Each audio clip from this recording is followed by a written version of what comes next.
के लेके जाई आजमगढ़ चिट्ठिया, के लेके जाई आजमगढ़ चिट्ठिया, के लेके जाई। ससुर के भेजी त सासुर सियई है, ससुर के भेजी त सासुर सियई है।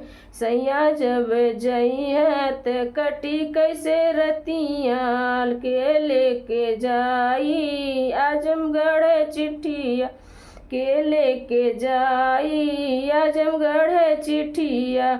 बसुर के भेजी जेठान ऋषियई है, जेठे के भेजी जेठान ऋषियई है। सैया जब जई है त कटी कैसे रतिया, के लेके जाई आजमगढ़ चिट्ठिया, के लेके जाई आजमगढ़ चिट्ठिया।